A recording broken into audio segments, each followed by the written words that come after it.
Let's review this week's vocabulary words before you take your test. All right, so our first word is the word shed. Shed. And I know some of you think about the word shed and you think about the little building in the back of your house where maybe you keep the lawnmower or your bicycle or something, but we're not talking about that kind of shed here. We're not talking about that shed. We're talking about the kind of shed that means to let fall freely. So this little girl she shed many tears when her new toy broke. So she let her tears fall freely. She shed many tears when her new toy broke. So when we talk about shed like this, we're not talking about a noun, like the building that's in the back of your house, but we're talking about a verb. It's something that she does. She shed many tears. The next word that we're going to talk about is the word sieve. And a sieve is a round tool with many holes in the bottom used for sifting or straining. And in the picture, this is a garden sieve.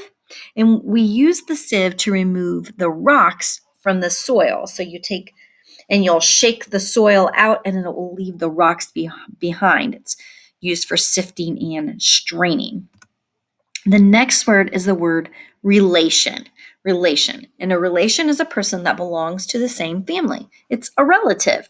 My brother is my relation, right? He's my relative. He's my relation. The next word is tumbled. Tumbled. And tumbled means to fall helplessly. And I think the most famous tumbled is Jack tumbled down the hill and Jill came tumbling after. So we use tumbled and tumbling. So Jack tumbled down the hill, he fell helplessly down the hill, and Jill came tumbling after. She also fell helplessly down the hill. Our next word is the word should. Should is something that is a good idea. She should clean her messy room. It would be a really good idea to clean this messy room. She should do it. All right, the next word is the word worse. And worse means more frightening or unpleasant. More frightening or unpleasant. Like her spill was bad, but his was worse. It's, that's a bad spill to clean up, but this one would be much worse to clean up. So it would be more unpleasant to clean up that spill. All right, the next word is corner.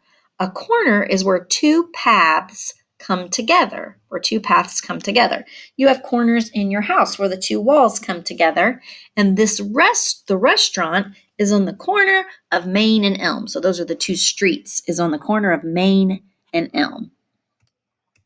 The next word is the word above, and I think you probably already know what above means. We talked about it in math earlier this year with position words. Above means in a higher place. The birds are flying above the tree. They are above the tree. They're higher than the tree. The next word is a long word. It's the word tremendous. Tremendous. And tremendous means very large or huge. We saw the volcano's tremendous eruption.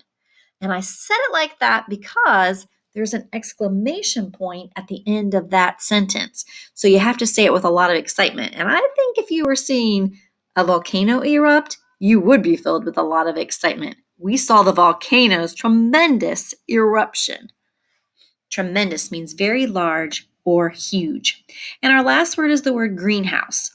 And a greenhouse is a building made with walls and sides of glass, and even the roof is made with glass, where plants can be grown all year long. So they're not out in the cold, but because it's made of glass, they can still get plenty of sunshine for those plants to grow. I grow vegetables in the greenhouse during the winter. You can't grow them outside, but you could still grow them in a greenhouse.